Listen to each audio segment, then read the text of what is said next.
Muy buenas tardes, ¿cómo les va? Bienvenidos a De Sobremesa. Guillermo, ¿cómo estás? ¿Qué tal? ¿Cómo están? Buenas tardes. Bien, muy bien, realmente muy bien, mucho menos calor que ayer, luego del fuerte viento que estaba anunciado y que finalmente llegó en las intensidades y a la hora que se había previsto. O sea que yo no le hice mucho caso al viento. ¿No? Y había programado un asado, así que tuve que hacer un asado en el medio del viento. Pero bueno, salió bastante bien. Bueno, vamos a hablar de muchos temas hoy, pero empecemos dando un repaso por las principales noticias. Bueno, lo más importante para San Juan en términos de su proyección económica está naturalmente involucrada con la minería. Lo sabemos, lo hemos dicho muchas veces y hay que darle el contexto adecuado. Se desarrolla, está en su etapa final, la PDIC en Toronto, en Canadá. Ayer tuvimos un contacto en directo con un industrial sanjuanino que participa de una comitiva de más de 20 empresarios que a esfuerzo propio llegaron a la PDIC para buscar en ese marco de negocios proyectar su propia identidad comercial, lo cual está muy bien. Pero dos reuniones importantísimas han tenido lugar recientemente en la PDIC, una de ellas entre el CEO del proyecto Vicuña y los proveedores justamente, donde fue muy taxativo el CEO de Vicuña al señalar que hay que ser muy precisos y muy abiertos a entender primero la magnitud de lo que estamos hablando, de lo que va a ser Vicuña, que es enorme. No tenemos un claro dimensionamiento de su tamaño, lo cual ya en sí mismo dispara una serie de desafíos para el desarrollo de nuestra industria local. Con lo cual dice, hay que estar preparados, hay que tener en cuenta que la progresión de los tiempos de la minería es, como lo hemos dicho cuántas veces aquí, no es el que está vinculado a las ansiedades de la sociedad, entonces hay que ser muy cuidadosos en este sentido. Pero ¿querés que te diga una cosa? Ya comenzó. Claro, sí, no claro. es que va a comenzar, ya comenzó. Comenzó. Están haciendo varias obras, están incorporando gente, hay mucho personal que se está incorporando en los últimos meses a Vicuña. Digo, no es un tiempo tan largo el que falta. No, claramente no. Lo que pasa es que muchas veces queda, digamos, como idea el título de tantos miles de millones de dólares de inversión. Y eso no solamente no es inmediato, sino que tiene esa progresión. Y la otra reunión, que también fue muy interesante, fue con el CEO de McEwen Copper, con Rob McEwen, que fue mucho más directo todavía y dijo, no quieran sacar de la mesa lo que todavía no está servido. Lo dijo muy claramente en este sentido, en una muy clara expresión, como ya han tenido desde Vicuña, que no están de acuerdo con la ley de proveedores mineros. No lo dice de manera directa, pero en el idioma corporativo en el que se refieren es fácil de entender, ¿no? Ahora, ¿querés que te diga una cosa? Dicen que desde el gobierno provincial van a tener una reunión el gobernador de la provincia con autoridades de Vicuña. Ahora sí. Ahora, por fuera de la PDIC. Sí, claro, y previo, termina la PDIC. Claro, previo a lo que va a ser a su viaje a Estados Unidos, y que lo que le pedirían a Vicuña es que se haga cargo de los recursos para lo que es la ruta Mendoza. La última parte, la parte norte de eso, es parte de lo que se está negociando y vamos a ver si esa negociación se lleva bien adelante o no. Bueno, ¿y cuál sería la moneda de cambio? No solamente la facilitación en términos administrativos para el desarrollo del proyecto o que finalmente ese proyecto de ley que no ha visto la luz todavía porque no está en la Cámara de Diputados, que es el de proveedores mineros, no ingrese finalmente. Otra moneda de cambio es, porque vos has visto que se pueden tomar a cuenta de regalía futura las inversiones que se hagan. Absolutamente. Pero quien determina que una inversión se toma a cuenta de regalías o no, es precisamente el gobierno de la provincia. Por supuesto, y en el marco de esa negociación también se determina si se mantiene el interés y si se mantiene la dinámica que inicialmente se ha proyectado para las inversiones. Es un escenario complejo, pero hay que mirar el vaso medio lleno de esto. Significativamente importante para San Juan y en términos de nuestro futuro desarrollo muy positivo. Estamos a las puertas de un gran desarrollo y nos hacemos siempre esta pregunta. ¿Estamos debidamente preparados? ¿Nuestra infraestructura empresarial, de servicios, de energía, por ejemplo, está preparada? La respuesta es no, y es necesario tomar conciencia de ello para darnos a ese trabajo. Así que culmina la PDIC en Toronto, en Canadá, con buenas noticias. Seguramente podremos hacer con parte de sus protagonistas, los sanjuaninos que fueron allí, privados y funcionarios, una suerte de balance en los próximos días. Te doy otro dato que se va a conocer en aproximadamente 10 días. Según me dicen, estaría muy avanzado por parte de la universidad, del rectorado de la universidad, la negociación que están llevando adelante con el Gobierno Nacional para conseguir los fondos para lo que va a ser la Facultad de Medicina. Ayer cuando entrevistamos a Ricardo Coca, que dijo, le preguntamos, bueno, ¿qué va a pasar por estas dos facultades, psicología y medicina, si alguna estaba avanzando por sobre otra? Él dijo, hay una que está más avanzada que otra. Bueno, llamamos, viste que por ahí uno tiene también algunos teléfonos en Buenos Aires, y le preguntamos, che, ¿hay apoyo? Dice, es muy probable que salgan los recursos necesarios para lo que va a ser la futura Facultad de Medicina en la Universidad Nacional de San Juan. Según me dicen, el cupo sería para 50 estudiantes nada más. Habría un examen, para lo cual se comenzaría el cursillo en este segundo semestre. Buena noticia. Y lo que me dicen, que podríamos estar hablando de 2027. Ojalá que sea, porque hoy son muchos los chicos que pretenden estudiar medicina. En la Católica solamente hay un cupo para 60 alumnos y muchos de ellos que tal vez no ingresan ahí se tienen que ir a estudiar a otras provincias, con lo que significa también alquileres que salen de la provincia de San Juan y padres que tienen que hacerle frente a erogaciones que son muy altas. Y generó muchísimo entusiasmo cuando se anunció la creación de esta carrera en San Juan, con lo cual esta es una muy buena noticia, esperemos que finalmente se concrete. Otro asunto importantísimo, que es una herida abierta que tenemos todos los argentinos, que son los 44 tripulantes del submarino Ara San Juan que murieron en la implosión de esta nave de combate de la Armada Argentina hace ya algunos años. Se inicia el juicio en Río Gallegos, se rechazó hasta en última instancia la posibilidad de trasladarlo a Mar del Plata, como se había solicitado, no solamente por parte de algunos de los querellantes, sino también por parte de la Marina. Finalmente se va a desarrollar en la ciudad de Río Gallegos este juicio, que es muy importante porque va a determinar no solamente responsabilidades técnicas, operativas, sino también decisiones de carácter político del empleo de una nave de tanta exigencia técnica que tal vez no haya estado en las condiciones necesarias para el tipo de tarea que se le encomendó, y aún a pesar de ello, y no fue este el único viaje, sino otros varios anteriores, se pueda comprobar que lamentablemente no se hicieron las inversiones necesarias para mantener un submarino, que insisto, es un elemento técnicamente extremadamente complejo y frágil en condiciones de navegar. Es un juicio que va a demandar muchísimo tiempo. Bueno, Victoria Villarroel, usted sabe, hace muchísimo tiempo que tiene totalmente rotas las relaciones con el Poder Ejecutivo Nacional. Dinamitaron mutuamente los puentes, totalmente. Bueno, se notó inclusive en el ingreso que tuvo para lo que fue la apertura de sesiones en el Congreso, donde fue literalmente empujada por Karina Milei cuando iba al lado del presidente. Y devolvió el empujón, ¿eh? Devolvió el empujón. Patético. Habla de lo que es hoy la dirigencia política en nuestro país. Patético. Porque nosotros tuvimos la posibilidad de ver parte de lo que fue el discurso de Milei, pero no escuchaba los insultos y los agravios entre el presidente y los distintos legisladores de todas las bancadas. Claro, el único micrófono abierto era el del presidente de la Nación. Un papelón de donde se lo mire. Hay gente que le gusta, hay gente que te dice que esto está bien, porque esto genera mayor adhesión del público que es fiel a esas ideas. La verdad que quienes estamos acostumbrados a ver debates que ocurren en otros países, decimos, ojalá estos muchachos en algún momento vieran cómo se discute sobre legislaciones y leyes en el resto del mundo. No hace falta ser tan berretas, ¿no? La majestad de las instituciones se reconoce en las formas, y quien supone que las formas no hacen al fondo, bueno, pues se equivoca, y particularmente complejo y yo diría decisivo es en el marco de este tipo de instituciones. Nos transmiten una señal. Me nace decir berreta, y no es la primera vez que sucede, lamentablemente. Bueno, ella dice, no voy a renunciar. Es lógico, el cargo de ella es selectivo. Claro, varias cosas. Primero, además de lo que sucedió en la Asamblea Legislativa, esa actitud de prácticamente no prestar atención al discurso del presidente, bueno, ese discurso tan extraño que escuchamos, de mucha imagen con el teléfono y cosas por el estilo.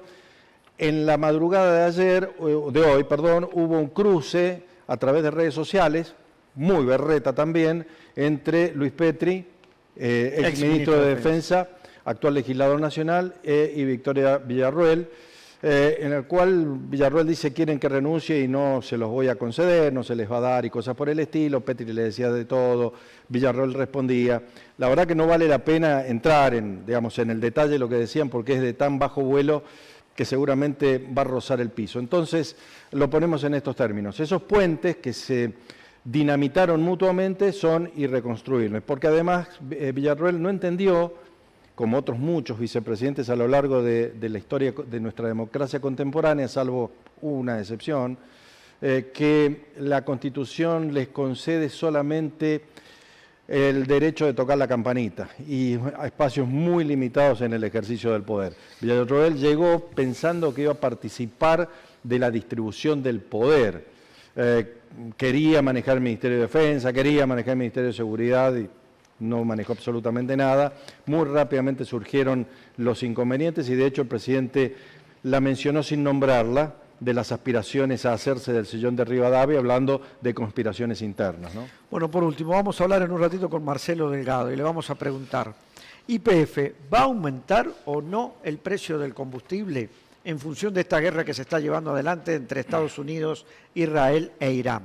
Porque además también están bombardeando los pozos en Arabia Saudita. Bueno, y de hecho el principal productor de gas del mundo, que está en Qatar, que es Aramco, ha suspendido la producción de gas natural, que, distribuye a varios lugares del mundo, y particularmente grave es que no van a llegar esos buques gasificadores y regasificadores a Europa, básicamente porque una de sus refinerías fue atacada y están en alerta permanentemente todas las demás.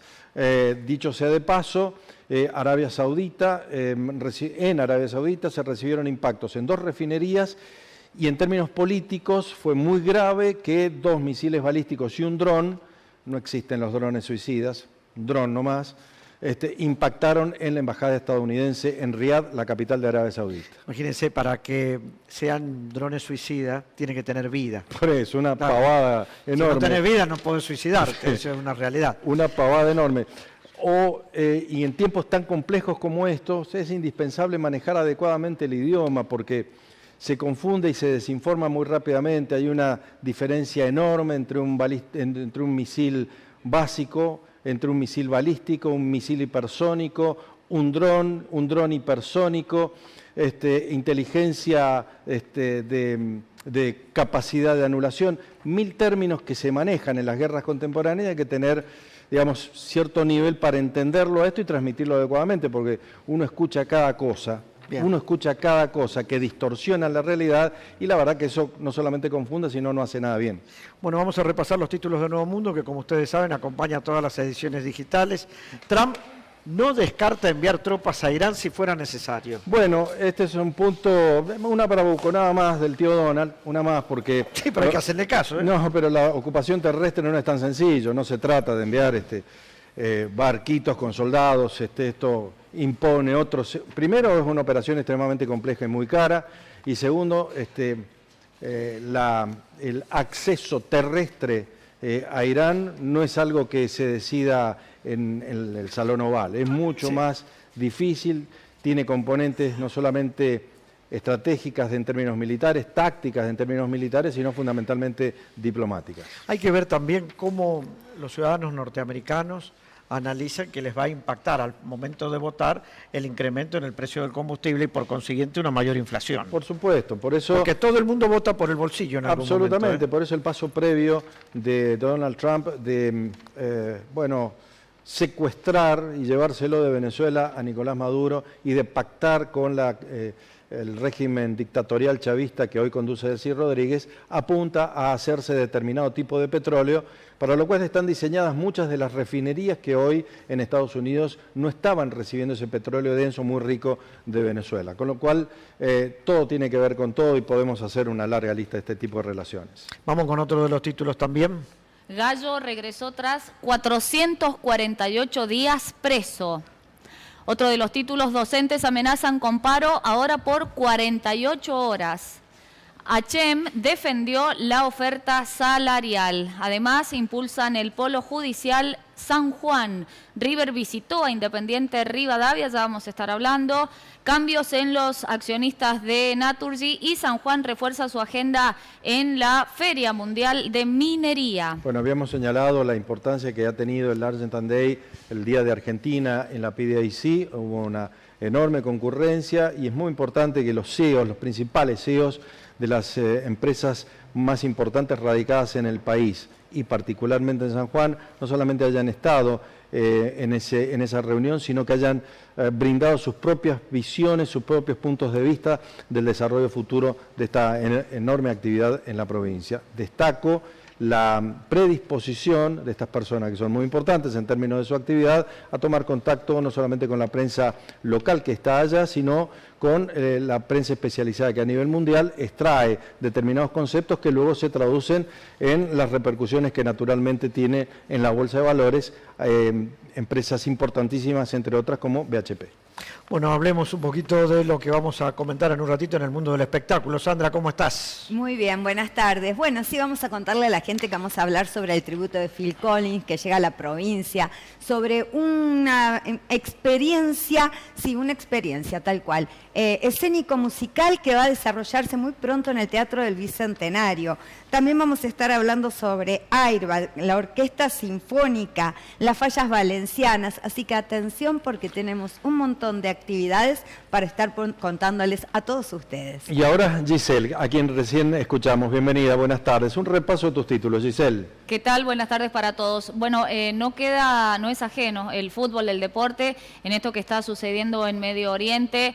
Hay quienes aseguran que Cristiano Ronaldo con su familia, hoy él es jugador de uno de los equipos de Arabia Saudita justamente, aseguran que él en la madrugada habría partido en su avión privado hacia Madrid, pero hay medios que a esta hora están negando esa situación. Lo cierto es que todavía no hay una información certera sobre dónde está Cristiano Ronaldo, él y su familia, después de esto que mencionaba recién Guillermo. Además dice que se suspendería también el partido entre Argentina y España que iba a celebrarse en Qatar. Sí, el 27. Eso yo ya lo descartaría, Mariano, a no ser que haya alguna situación muy, muy particular de tranquilidad, de seguridad, pero esa finalísima ya es la cuarta o quinta vez que por algún motivo u otro se suspende o se reprograma. Y también la FIA, la Federación Internacional de Automovilismo, suspendió las pruebas de neumáticos que iba a realizar en el circuito de Bahrein, producto de justamente la dificultad que hay en la zona.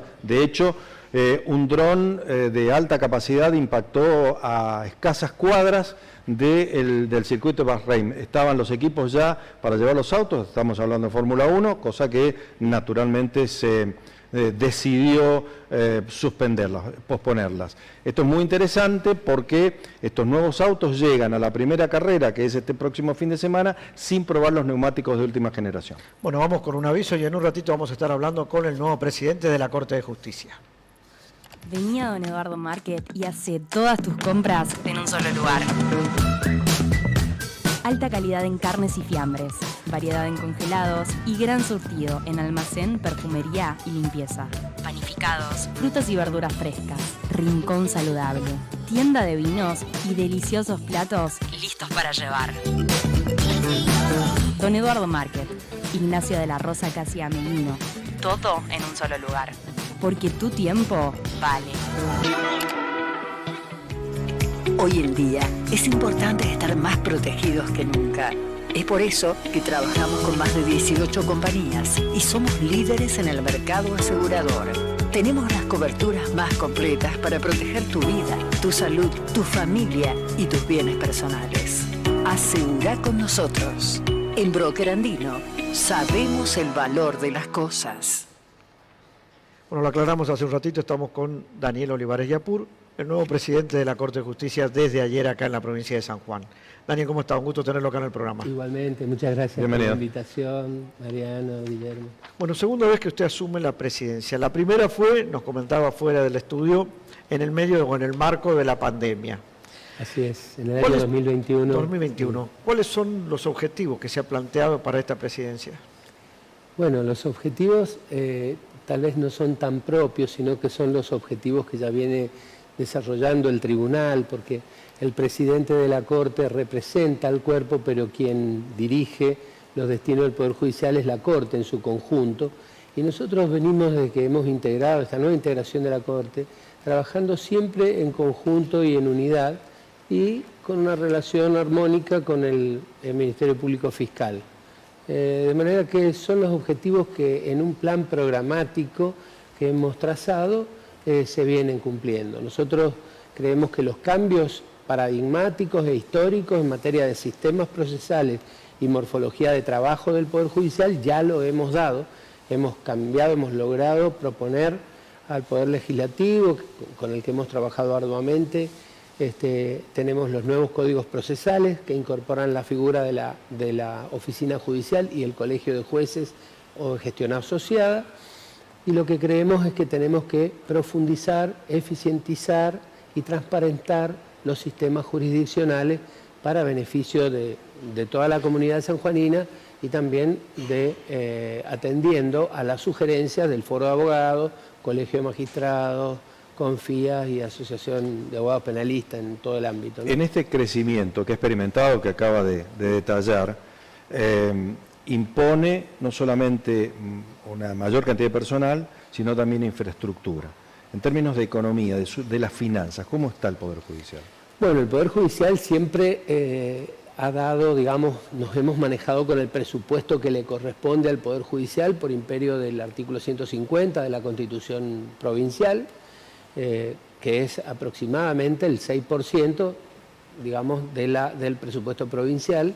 Cuando usted dice el presupuesto provincial, ¿a qué se refiere? ¿A todo el gasto de la provincia? Bueno, porque no es lo mismo si de pronto hay una obra para la construcción de una casa, de una vivienda, no, una ruta. es el presupuesto propio de la provincia y lo dialogamos con el Ministerio de Hacienda, por supuesto. Tenemos un diálogo constante y muy fluido con el Poder Ejecutivo y también con el Poder Legislativo, porque digamos, cuando se instrumentan nuevos sistemas, cambios que no son pequeños, son cambios grandes como los que hemos podido lograr, eso se hace por consenso. No podemos nosotros, por más que nosotros seamos independientes y autárquicos, estamos ensamblados en lo que es el Estado y en los vaivenes económicos, sociales y demás cuestiones que tenemos que ver que involucran a todo el Estado provincial, ¿no?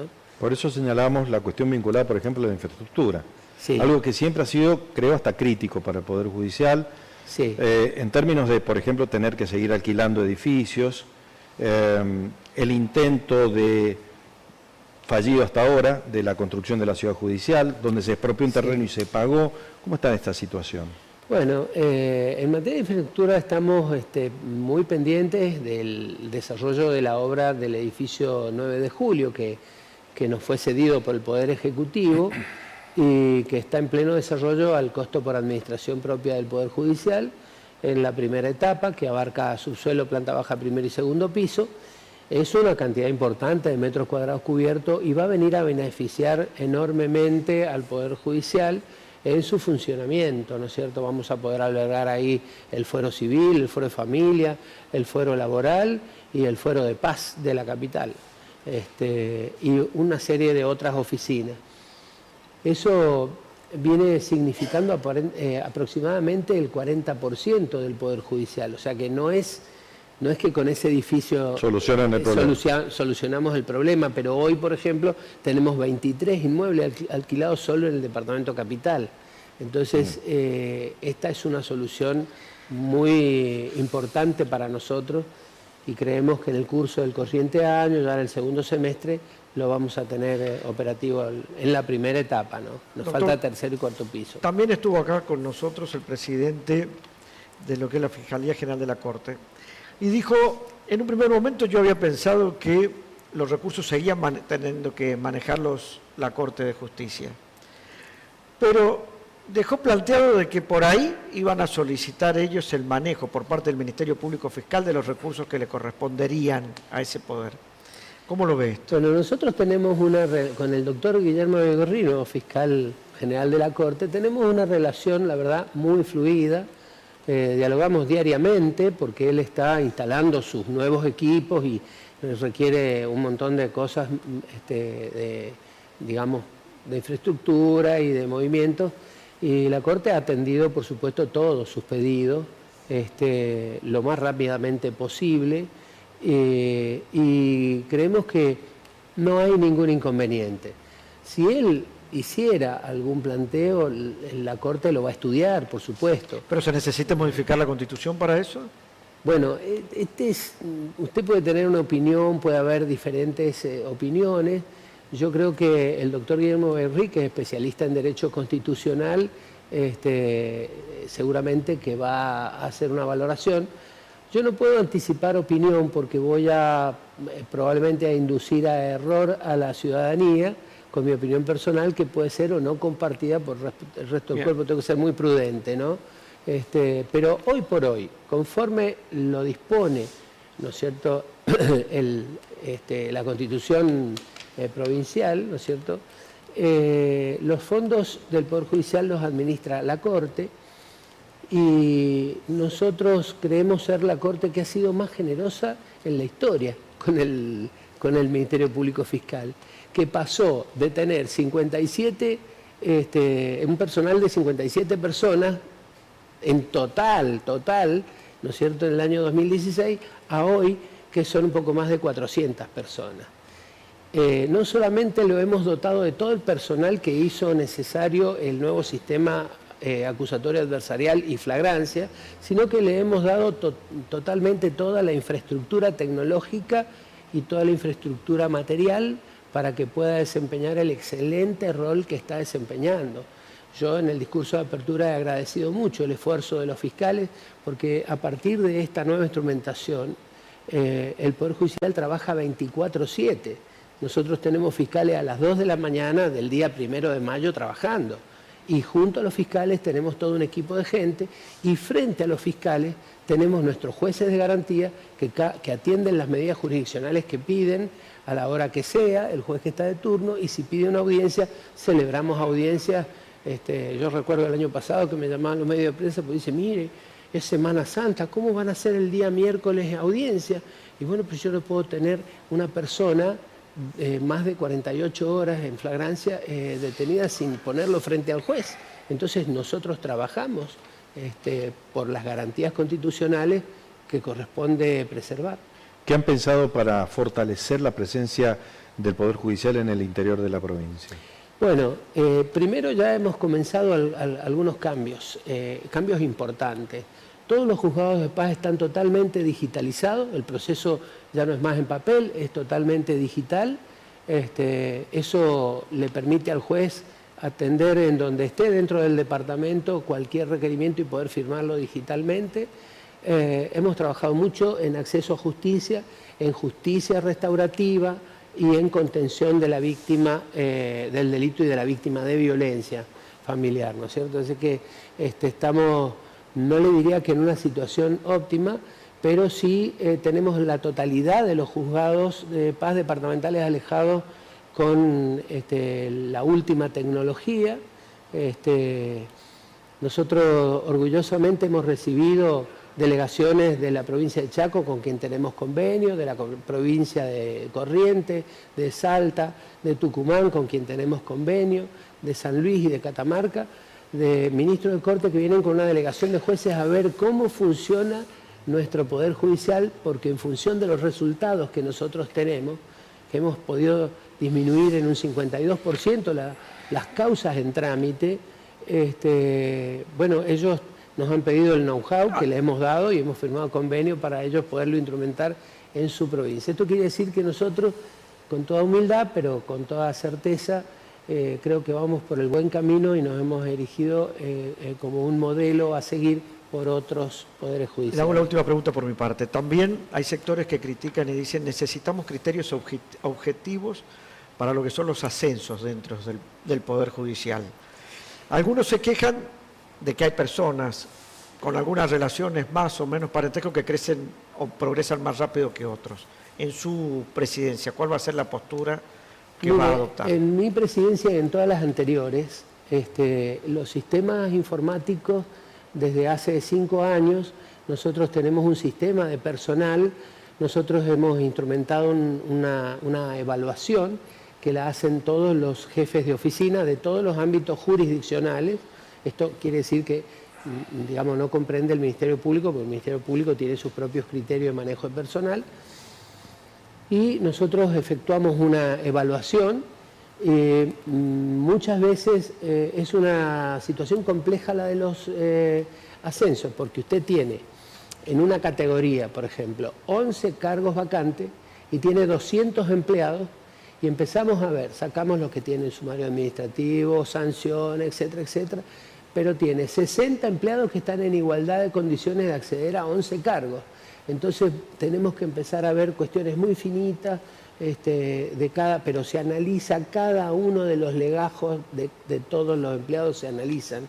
Y sin duda alguna que finalmente se toma una decisión al respecto, ¿no es cierto? Y mientras más arriba va en el escalafón, menos son los cargos, porque es una pirámide, ¿no es cierto? Por supuesto. Entonces se han creado muchos cargos y a veces por ahí ha habido quejas también de que han ascendido más los del Ministerio Público que los de la jurisdicción, pero fue por la instrumentación del sistema acusatorio, teníamos que poner la gente en distintos cargos y por propuesta del fiscal anterior, ¿no es cierto?, del doctor Quattropani, se hicieron esos ascensos, pero la Corte ha logrado equilibrar una queja antigua que tenía el sindicato judicial, que le hemos atendido las propuestas, que decía que había gente que hacía 20 años que no ascendía o 10 años que no ascendía. En estos últimos 6 años, con este sistema de valoración de cada uno de los legajos, nosotros hemos podido equilibrar eso y ya no hay gente que no haya sido ascendida.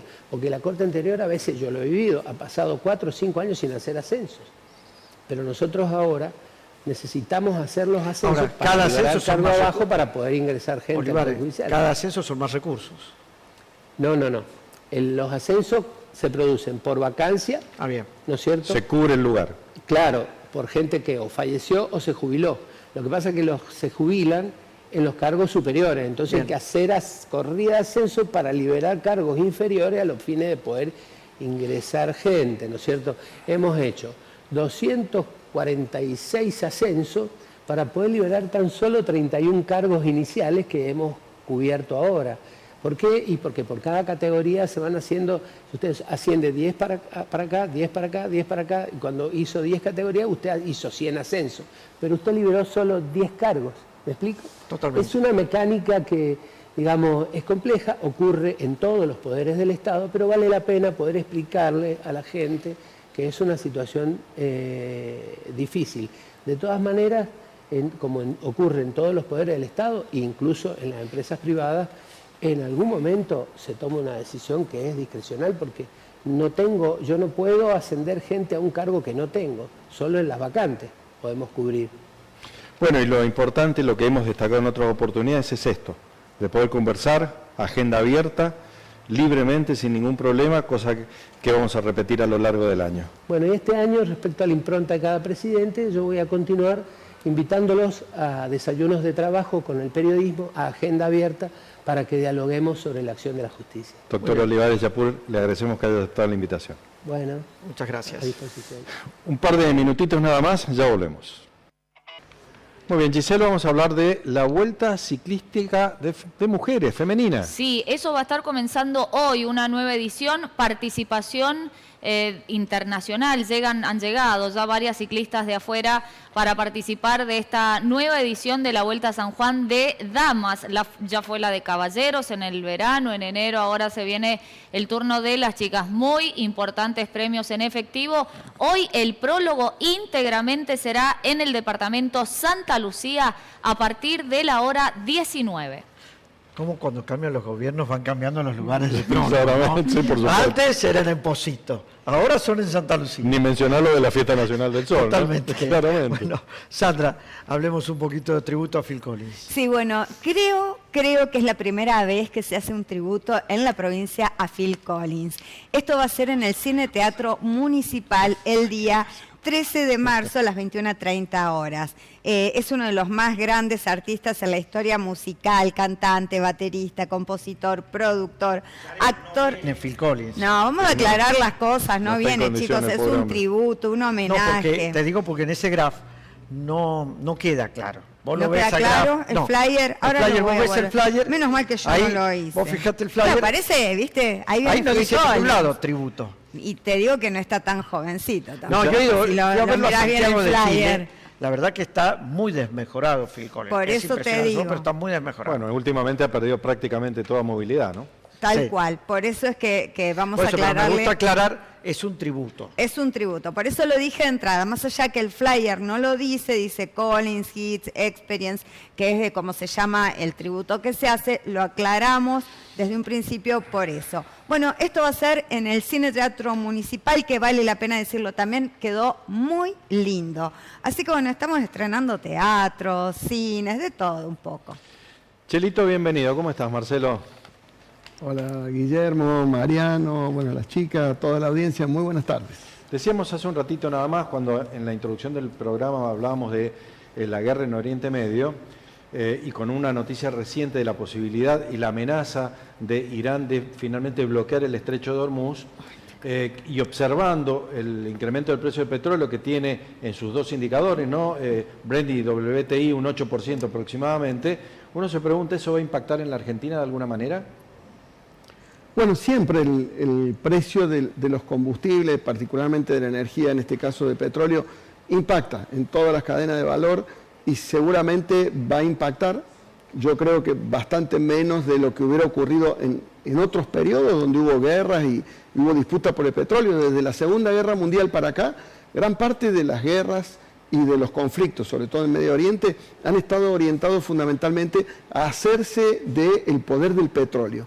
Particularmente Estados Unidos, no solamente con Venezuela, como lo referían ustedes hace un ratito, sino también con los distintos lugares productores del mundo, inclusive con intereses en Argentina, están buscando neutralizar el acceso de petróleo de Rusia y de China. Y eso sí puede recalentar el precio del petróleo, pero también la disponibilidad de la refinería y otros elementos derivados de este producto. Bueno, hoy te doy un dato, aumentó el precio del oro. Eso también implica de alguna manera una mayor desconfianza en el dólar. ¿Esto también va a repercutir en la economía de San Juan o no?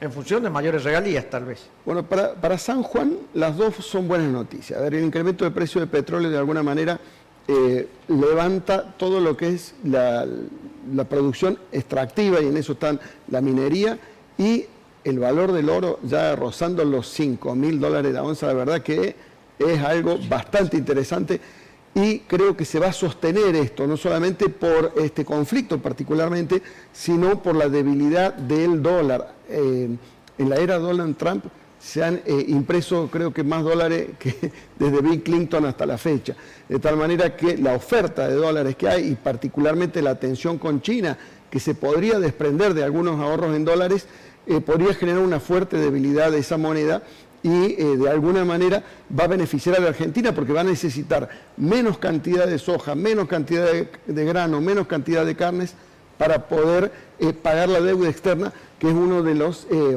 mayores exigencias de reserva que tiene el país. Una última cortita, Chelo, volviendo al precio de los combustibles. ¿En qué medida impacta en el precio doméstico del combustible el incremento de los impuestos internos? Bueno, cada vez menos. Se ha recuperado. Mire, el combustible aumentó desde el año diciembre de 2023 a diciembre de 2025, 300%. 300%. Casi el doble de la inflación. Entonces, esto le ha permitido que el precio del combustible no solamente recuperara una buena proporción de los impuestos internos que se verían retrasando, sino también que hoy YPF es una empresa súper rentable. Bien. Entonces, es difícil que los precios del combustible sigan aumentando. De hecho, va a aumentar, creo que este fin de semana, un 1,1%, que está todavía por debajo de la inflación, pero tienen un colchón bastante grande de precio, aun cuando el valor del crudo siga aumentando.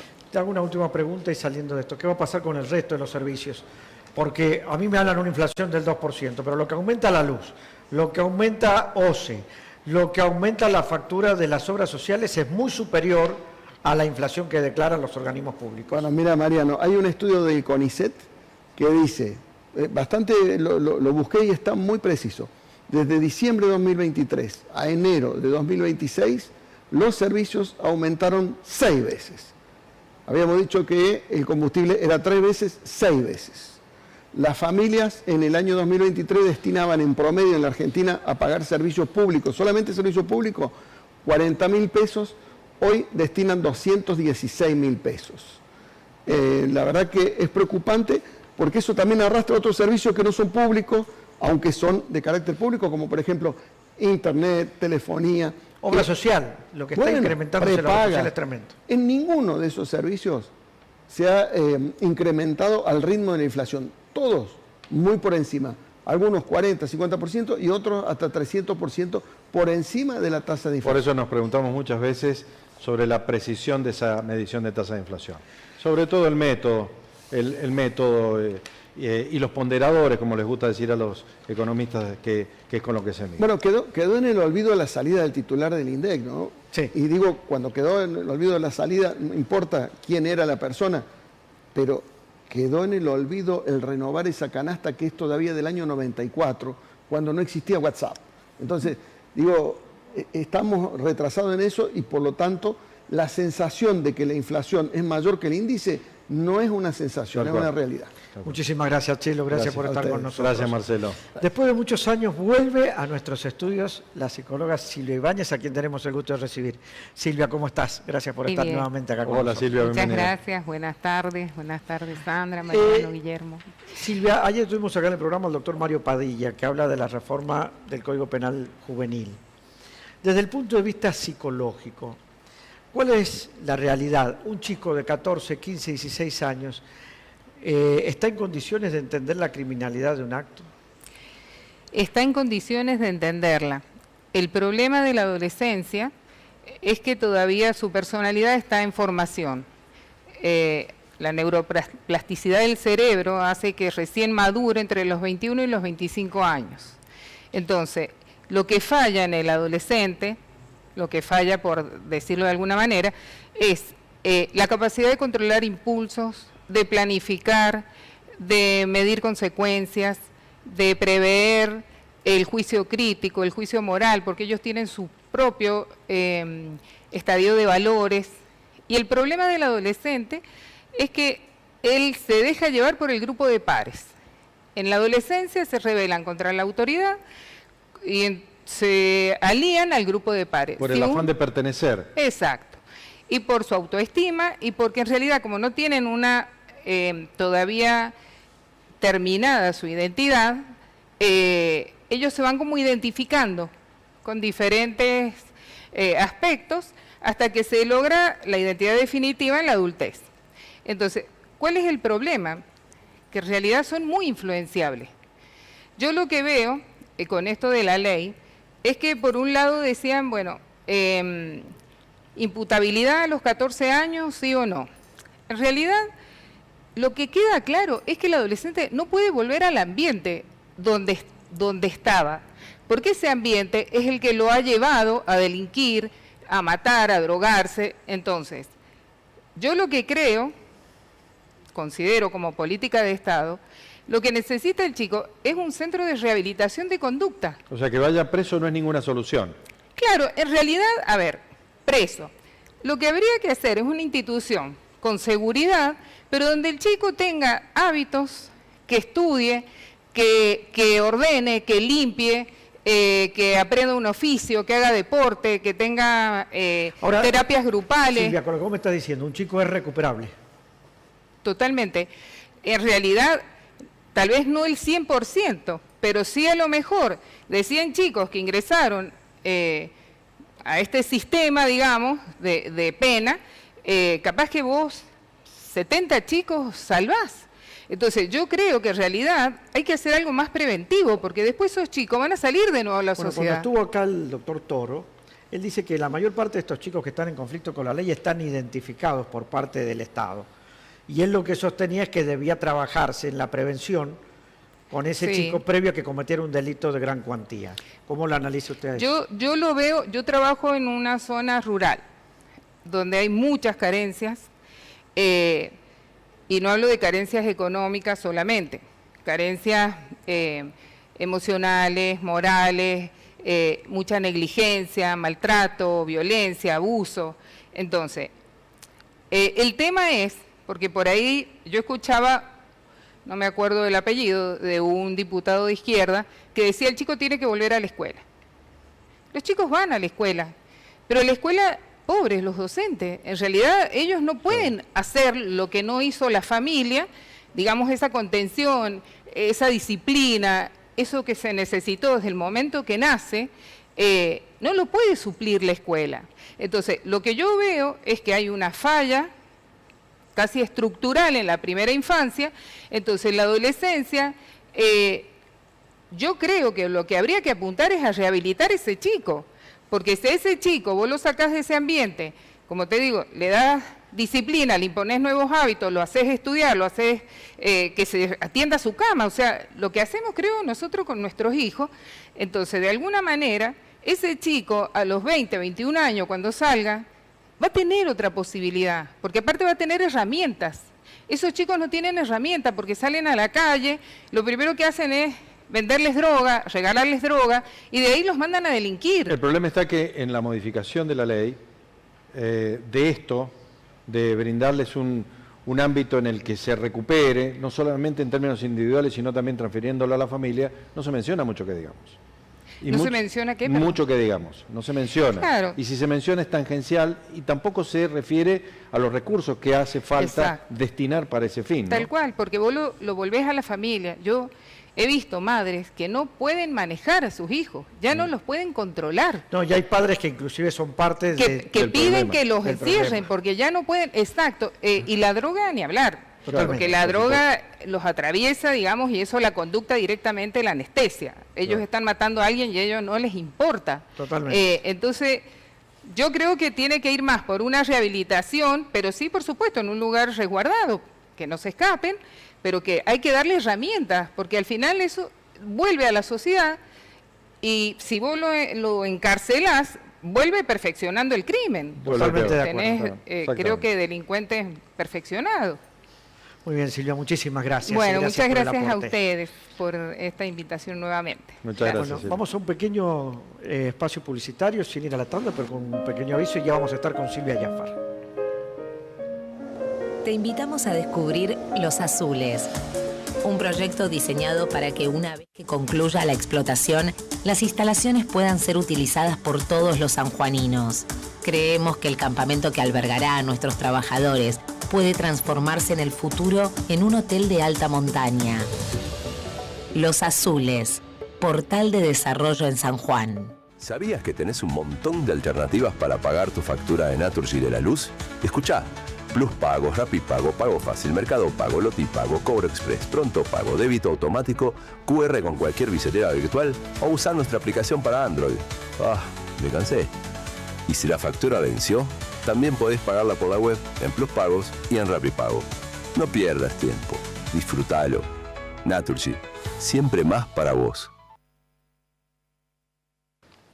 Seguimos acá en De Sobremesa y vamos a hablar con quien nos acompaña también desde el año pasado para hablar de una de las industrias más importantes que tiene San Juan, que es la industria del turismo. Y está con nosotros Silvia Jaffar, la propietaria de Money Tour. Silvia, ¿cómo estás? Bien, muy bien, y gracias por eso, esa expresión, de que el turismo es una de las industrias importantes. Tendría que tener incluso mayor prioridad, creo, Sí. porque muchos de los países que apostaron fuertemente por el turismo hoy viven del turismo. Y además es una industria, en el amplio sentido del término. Y tiene un derrame económico tremendo. Exactamente. Bueno, estuviste en Madrid, en lo que es el ámbito de la FITUR, tal vez la feria hablo-hispana más importante que hay hoy a nivel global. Sí, y también es importante no solamente por la cantidad de gente que lleva, sino porque es la primera del año. Y se marcan por ahí tendencias y se abre el brochure de productos de todo el año. San Juan estuvo presente. Sí, estuve yo como ¿Vos estabas? Bueno, yo vos como ibas la- hace muchos años, yo pero vos voy fuiste hace incluso mucho, gobernador de la provincia. Como privado voy hace mucho y también, bueno, hubo una comitiva oficial. ¿Qué conclusiones sacás? De la feria. Y mira, a nivel personal y empresa, yo sigo insistiendo en posicionar San Juan como dentro de los productos de exportación de Argentina. Es un trabajo que no es inmediato el resultado, es a largo plazo y obviamente que no se empieza el primer día de la feria, yo lo empiezo mucho tiempo antes, lo empiezo en octubre, noviembre, cuando empiezo con mis clientes, que son los tour operadores, a armar los productos que llevo a la feria, obviamente, y lo trabajamos en conjunto. Entonces, en ese sentido, después de más de 10 años que voy, ya San Juan está instalado allá como un producto de Argentina y de Latinoamérica. O sea, no es que seamos la primera opción, pero hay cierta gente que lo está tomando como muy buena opción. ¿Y qué es lo que ven atractivo de San Juan, desde tu punto de vista, en la feria?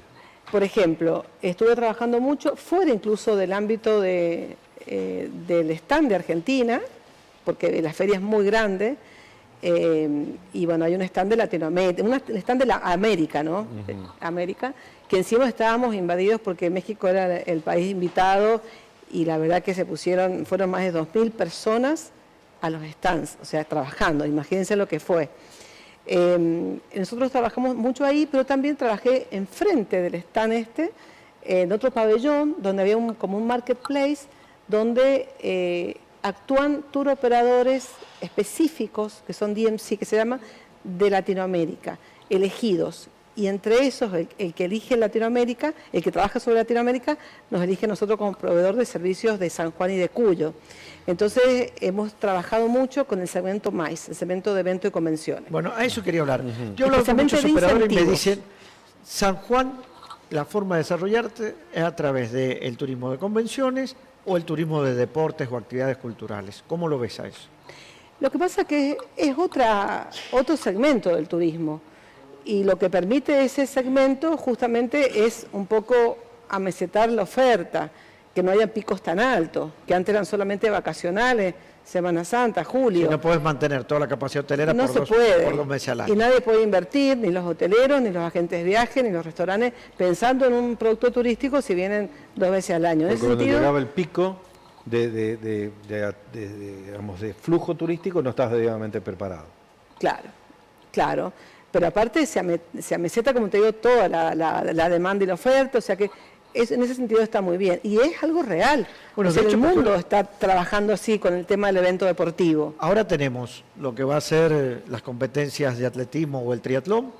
Y el Ironman. El Ironman, y viene también un congreso de terapistas. Son 2 eventos que van a generar movimiento turístico en San Juan. Sí. El de terapia intensiva, que es SATI, es en agosto.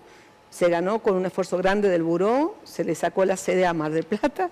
Mar del Plata venía como pintando muy bien para ser local, y le sacamos, el San Juan ganó la sede y ya se está trabajando desde el año pasado, ¿no? La verdad que vino Mariano Carmona, Mariano Cisterna, perdón, a presentarlo. Claro, vienen 3.500 personas aproximadamente, nos estamos preparando. Y bueno, y todos los eventos deportivos también, ¿no?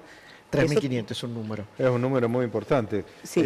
Cuando, por ejemplo, viene una carrera de turismo carretera, que es la categoría más importante de la Argentina, solamente la categoría trae 3.000 personas, más 5 o 6.000 que vienen a ver la carrera, lo cual ya genera un movimiento impresionante y lo colma San Juan. Sí, y esa gente que por ahí vino sola, vino sin su pareja, sin sus hijos, quizás después vuelven. O sea, por eso que se da cuenta que no es tan divertido como cuando viniste solo. No, bueno, pero depende si le encontraste la vuelta o no, claro. Pero bueno, creo que es una forma, o sea, no hay una sola forma de promocionar San Juan. Yo voy más a lo vacacional y al tema de incentivo, pero dentro de los incentivos, el tema de lo corporativo, que está dando muy bien San Juan como un destino de turismo sustentable, de encuentro con la naturaleza y de incentivos pequeños. Eso hemos trabajado fuertemente en España. Bueno, hablemos de Moneytour. Sí. Me quiero ir de viaje. ¿Dónde me aconsejas? ¿Otra vez, Mariano? Sí, siempre. Yo por mí viviría de vacaciones.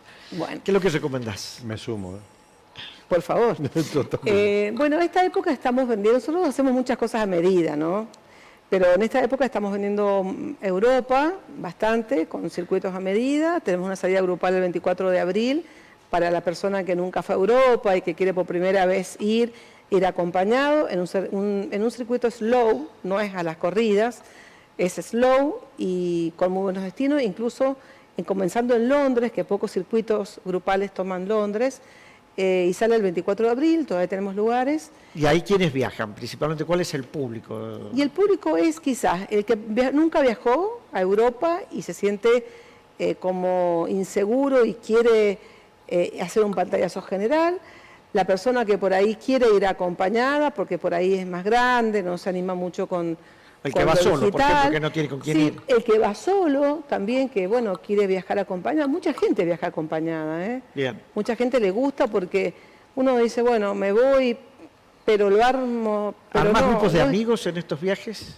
Sí, también, pero por ahí los grupos de amigos deciden cosas particulares. Por ahí van por estas salidas grupales, pero dicen, me gustaría quedarme más tiempo acá, allá, y explora que los grupos amigos te armen el viaje. O sea, vamos muchos grupos, incluso de parejas, de matrimonios, de amigos, de las que cumplen 40, las que cumplen 50, las mujeres viajan más. ¿El viaje allá también incluye el colectivo para el transporte interno dentro de Europa o no? Sí, depende de los circuitos. Este circuito sí, porque es un circuito que va con un guía correo todo el tiempo, acompañado de Argentina, va con un guía correo y va con guías locales en cada lugar. ¿Qué países visitan? Y estamos comenzando con Londres, o sea, vamos a Reino Unido, vamos a Países Bajos, vamos a París, algo de Alemania, Italia muy bien, y se termina en España. ¿Cuántos días dura?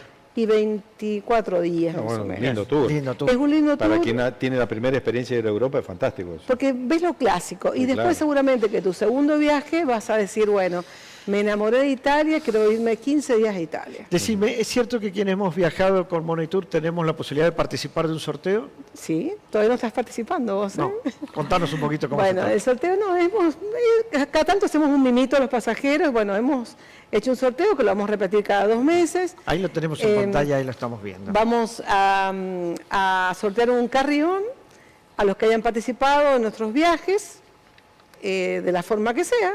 Y vamos a sortearlo, o sea, tienen que participar por Instagram, tienen que seguirnos, etiquetar alguna foto del viaje que hicieron, y el 16 de marzo vamos a hacer el sorteo. Bien. Ya hemos hecho otros, ¿no? Este es el primero del año. Tendremos que hacer un viaje con Monitour, ¿no es cierto? Bien, obviamente que va a ser así. Sí. Y estamos con otra salida también a Kenia y Tanzania. Kenia y Tanzania, qué lindo. Sí. ¿Cuándo es esa? Ese es el 10 de mayo, ahí me voy yo acompañando el grupo, y nos queda un solo lugar. Bien. Safari y encuentro tremendo con la naturaleza y la flora y la fauna africana. Qué lindo viaje. Muy lindo, ¿eh? Muy bien. El Parque Natural de Tanzania, el de preservación de especies, dicen el más lindo del mundo. Sí, Tanzania y el de Kenia, que son diferentes. Sí, claro. Y después terminamos en Zanzíbar. Y siempre los acompañás vos. Los acompaño. Muy bien, muchísimas gracias. Gracias Celia. a ustedes. Gracias, Silvia. Vamos a un pequeño corte y vamos a hablar de audición.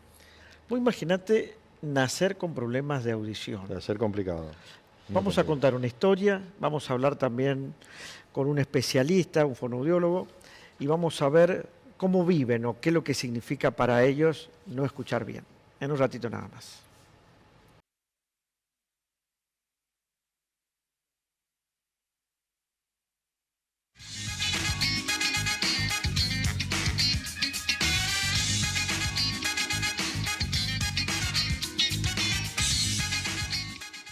Continuamos en De Sobremesa con una noticia que impacta en el mundo del deporte, particularmente en el fútbol, porque se ha ratificado el paro, Giselle. Sí, la misma Asociación del Fútbol Argentino ha confirmado que este fin de semana no habrá fútbol. Desde este jueves hasta el domingo no habrá ningún tipo de partido de fútbol en nuestro país, todo en concordancia de lo que se venía hablando, esta disposición por parte de los dirigentes de cierta manera de rechazar esta investigación que están llevando a cabo al presidente del fútbol argentino, al tesorero. No habrá fútbol, ya lo ratificó la AFA. Te doy otra información. Dicen que de San Juan parten aproximadamente 4 colectivos con dirigentes del fútbol financiados por AFA en apoyo a Chiqui Tapia. Sí, es muy fuerte. 4 colectivos.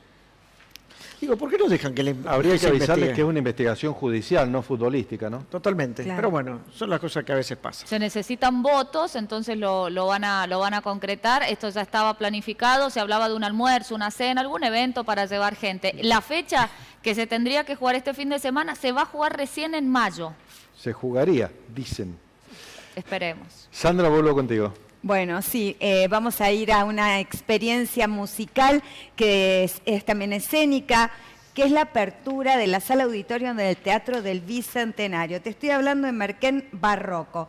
Esto va a ser el día 20 de diciembre, ese día se vuelve a abrir la sala auditoria del Teatro del Bicentenario a las 21 horas. La entrada sale 15.000 pesos, es una experiencia que va a fusionar todo lo que es un repertorio barroco desde una mirada contemporánea, innovadora, un recorrido totalmente artístico, es interdisciplinario, con 14 artistas sanjuaninos, así que atención, una experiencia muy linda, familiar, para que puedas disfrutar en ese lugar que es hermosísimo. Bueno, vamos acá a la zona de la mesa, como le decimos nosotros, porque vamos a hablar de la hipoacusia. Personas que tienen problemas en audición, que a su vez les genera problemas también en la comunicación. Para eso hemos invitado a Ana Laura Becher, a quien tenemos el gusto de recibir. Ana, ¿cómo estás? Un gusto tenerte acá en el programa. Hola Mariano, buenas tardes, muchas gracias. Ella es una gran amiga, aparte participa con nosotros también en el grupo de Vistas desde hace muy poco tiempo. Sí, compartimos. Y nos acompaña también Rodolfo Burgoa, otro gran amigo ya de muchísimos años. Él es fonoaudiólogo, pero especialista en todo lo que tiene que ver con audición, y hace jubilado ya, pero sigue trabajando en su actividad privada. ¿Cómo estás, Rolo? Gracias, Mariano, por invitarme.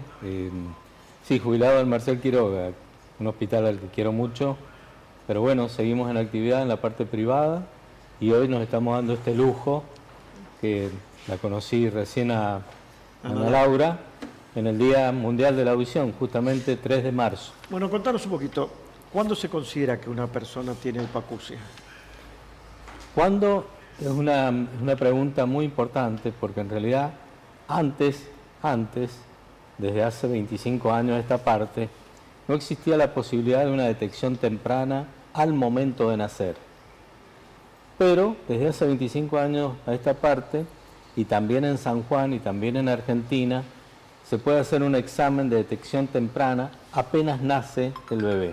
Es decir, a las 24 horas podemos detectar si un chico es sordo o no es sordo, y si sale negativo, el estudio de automisión acústica, se le hace un seguimiento nuevamente a los 30 días, a los 6 meses y al año.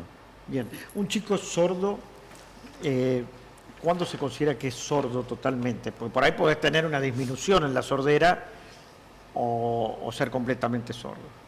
Hay distintos niveles, es decir, puede ser leve, puede ser congénita, es decir, presente ya en el momento del nacimiento, o puede ser adquirida por otitis o por mucha gente después de la pandemia sufrió de COVID y terminó con problemas auditivos, fundamentalmente en la tercera ola.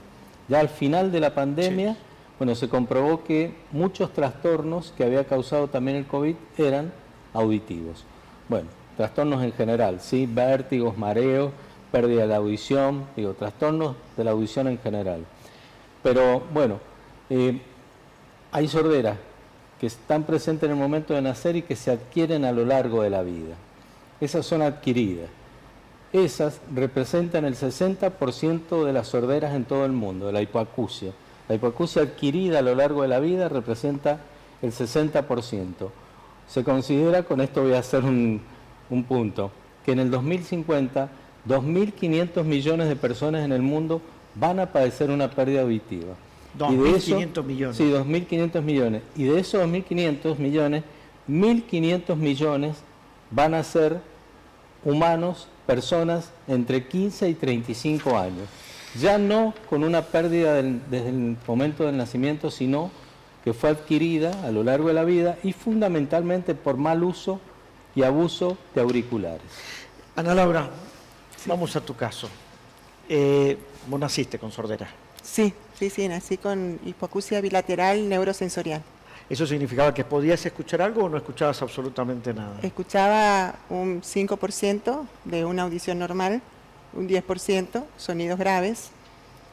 Me la detectaron a los 2 años cuando nace mi hermana Soledad. Ella ahí se dan cuenta de que Sole reaccionaba a estímulos que yo no reaccionaba. Bueno, me imagino que el primer momento duro fue cuando tuviste que ingresar a la escuela. Sí, no tengo muchos recuerdos, pero tengo más recuerdos, más que de la primaria a la secundaria. La escuela fue un gran desafío. Terminar la secundaria fue un gran desafío, porque los profesores hablaban, las profesoras hablan, y yo o si escuchaba o tomaba nota, o los dictados. ¿No se pueden hacer las dos cosas al mismo tiempo? ¿Te costaba más? Porque tengo que leer los labios. Escucha bien, no. Ah, bien. No. Me equiparon a los 3 años. Y bueno, vos, por ejemplo, cuando vos escuchás a una persona, puedes decir lata, vos podés entender rata, mapa. O sea, tenés que ir sincronizando todo el tiempo o hilvanando la oración. Entonces, tenés que hacer un esfuerzo extra. Bien. Me decías que en algún momento te quisieron mandar a la escuela Terry. Sí, sí, porque era la única escuela que te aceptaba, precisamente. Sí, sí, y que tu mamá se opuso. Mi mamá se opuso rotundamente, me llevó y dijo, mi hija no se queda aquí. Así que, bueno, empezó a buscar escuela. En aquel entonces, hace 45 años atrás, no había esto de la inclusión, no había DAI, no había nada. Y la única escuela que me aceptó fue el Colegio del Tránsito de Nuestra Señora. Eso significó llevar una vida normal. Totalmente. Pero también tenías problemas de habla, porque quien no escucha bien tampoco sabe pronunciar bien. Totalmente, totalmente. Muchas veces me corregían. De todas maneras, tuve muy buena profesora de sordos en ese momento. Ejercicios muy repetitivos y aprendí a leer los labios. ¿Existe también en la adolescencia bullying? Mucho. Muchísimo bullying. Mucho. ¿Cómo lo superaste? Mira, la verdad que hoy hago una lectura y he sido muy valiente. Me considero una persona con mucha resiliencia porque yo quería pertenecer a la sociedad como fuera y que no se notara que era sorda. Así que me las ingenié para pertenecer de alguna manera. De todas maneras, siempre me he sentido una bendecida porque me han acompañado personas donde no me hacían mucho bullying y me integraban.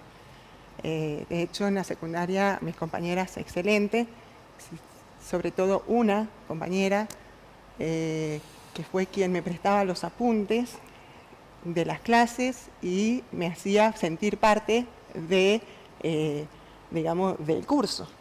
Pero el bullying en realidad, en esa escuela no la viví tanto, sino la viví en la sociedad afuera. ¿Por qué? Contanos.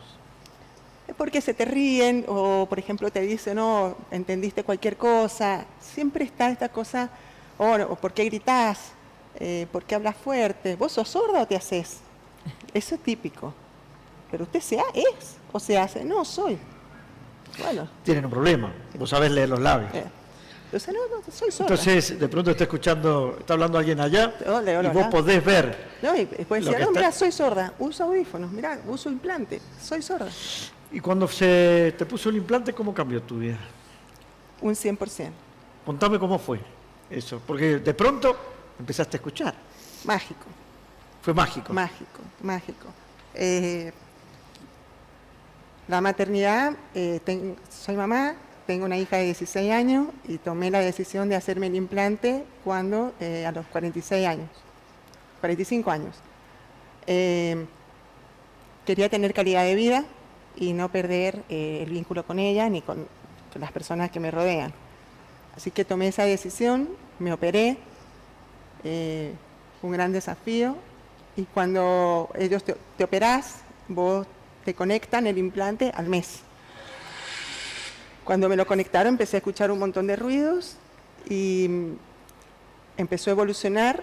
Le contaba que en la primera calibración yo venía en Córdoba caminando sobre esas calles con paredes, viste los edificios altos, angostos. Venía caminando y sentía tac, tac, tac, tac, tac, tac, tac, tac. Yo digo, ¿qué es eso? Empiezo a mirar y llego a la esquina, un semáforo, un rastrojero. Lo que lloré ahí fue impresionante. Escuchar el motor de un rastrojero tan clarito fue emocionante. Viniendo de una familia que se dirige al transporte, precisamente. Rodolfo, ¿es una operación sencilla, es una operación complicada? ¿La cubre las obras sociales? Sí, mirá, en realidad ninguna cirugía es sencilla, pero responde todo a un protocolo. Para llegar al implante no es que alguien recetó un implante y alguien implantó a Ana Laura, sino se cumple con un protocolo quirúrgico, lingüístico, audiológico, psicológico, y recién después se decide implantar o no un paciente, niño recién nacido, al año, digamos, o a los 80 años, porque el implante tampoco es una limitación. No porque tengas 80 años no puedes ser pasible de recibir un implante coclear. Tal cual. ¿Las obras se hacen en San Juan? Sí. Hace 25 años hicimos el primer implante acá en San Juan, lo hizo el doctor Leopoldo Cordero, que en ese momento era jefe de implantes cocleares del Hospital Garrahan. Se sigue haciendo si hay 3 o 4 grupos que lo hacen a nivel privado, y se hace en el Hospital Rawson y en el Hospital Marcial Quiroga. Está cubierto con certificado único de discapacidad, está, digamos, obligatorio para cualquier prepaga, obra social o ministerio. Entonces, sí se hace en San Juan a nivel público y privado. ¿Qué hay que hacer? Vos lo recomendás totalmente. En caso de sordera profunda, este es el mejor ejemplo, ¿sí? Porque ella está usando implante de un oído y audífono en el otro oído. Esto se llama equipamiento bimodal. ¿Qué es lo que le da a ella? Audición en estéreo, ¿sí? Vía oralidad. Es decir, ella puede escuchar de atrás, de adelante, porque aparte, derecha, yo me izquierda. imaginaba, vos como mamá, cuando no tenés el implante, si tu hija está llorando atrás tuyo, no te enterás. No. Eso es una limitación Sí. tremenda. Si tu hija lloraba en su habitación, vos no te enterabas. No, la verdad que eso fue, le contaba a él, que fue para mí como muy traumático, porque yo me sacaba el audífono y no la escuchaba a Julieta. De todas maneras, le di herramientas a Julieta para que se comunique conmigo, y hoy tiene 16 años, estamos en casa, y si ella está en su habitación y yo estoy afuera, me chista y yo siento, es Juli. ¿Aprendió a leer los labios ella? Sí, por supuesto, sí. ¿Cuándo nació? ¿Tuviste miedo de que ella también tuviera este mismo problema? Sí. Tenía mucha angustia. La verdad que los 9 meses de embarazo, mi gran incertidumbre era saber si ella iba a nacer con hipoacusia. Gracias a Dios es oyente normal, así que bueno. Si hoy lo analizás y ya pasando los años, si tuvieras que agradecer a alguien, ¿a quién sería? Bueno, en primer lugar, a mi madre, a mis padres, que nunca bajaron los brazos y me desafiaron a pertenecer a este mundo, digamos, de oyentes. A Dios, porque soy muy creyente, y a todas las personas que se me han ido presentando en el camino, porque creo no hay una persona específica, pero creo que soy una bendecida porque en el camino que he ido recorriendo han ido apareciendo las personas adecuadas que me han acompañado a quien soy en este momento. Bueno, la verdad que gracias a vos por exponer tu caso. No es fácil exponerse en televisión cuando le corresponde hablar de uno mismo, pero creo que puede servir a que mucha gente se anime, que a mucha gente los entienda. Por ahí gente que entienda que ese ruido ensordecedor que hay en un boliche o en un lugar afecta, y mucho más a quienes tienen audífonos, y que aprendamos a respetar a todos. Sí. Así que ojalá que así sea. Gracias, Ana Muchas Laura. gracias. Gracias, Rolo, como siempre. No, gracias a vos por, ¿sabes qué? Por llevar toda esta información a todo San Juan. El caso de ella es un caso emblemático, y que qué mejor que festejar el Día Mundial de la Audición con Ana Laura acá y viendo que no tiene ningún problema de comunicación oral, y a nivel social, a nivel empresarial, a nivel laboral.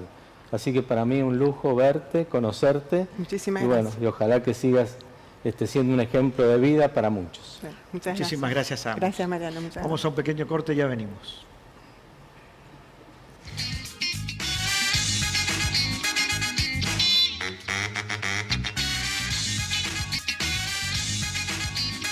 Bueno, otra vez muy enojado con Giselle, muy enojado. Muy enojado. ¿Has evitado hablar de River?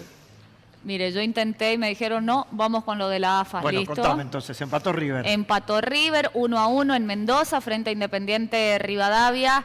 Y seguimos allí con los murmullos de fondo cada vez que juega el Millonario. Ya confirmó el presidente Di Carlo que en los próximos días se estará haciendo cargo del plantel ya Eduardo Coudet. Juega muy mal River, ¿eh? Volvió a jugar mal. No tiene idea, y es la preocupación que tienen los hinchas. ¿Será mago el Chacho Coudet? Vamos a ver.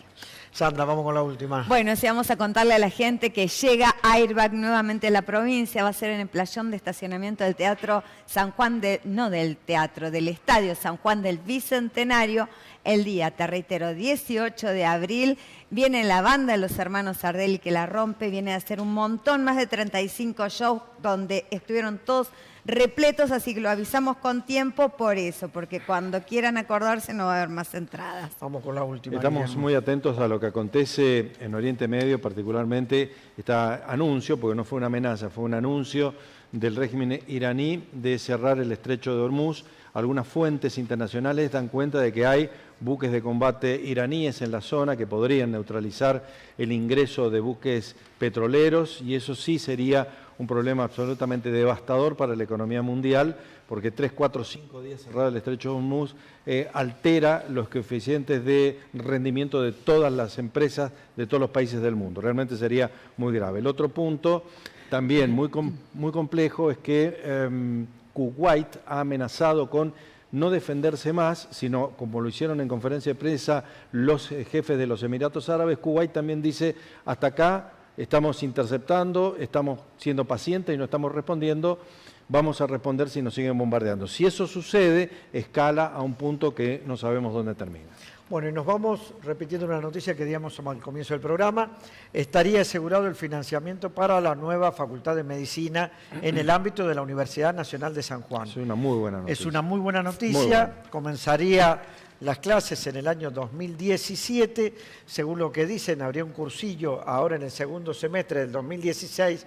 Y según lo que dicen, si es cierto o no, lo vamos a corroborar en los próximos días, estarían ultimando detalles para nombramiento del personal y todo lo demás. Ojalá, Así ojalá. que una muy buena noticia para quienes hoy no tienen cupo dentro del ámbito de la Universidad Católica y se tienen que ir a estudiar a otras provincias. En el marco de las dificultades que experimenta la Universidad Nacional de San Juan en términos presupuestarios, como nos dio cuenta ayer Ricardo Coca.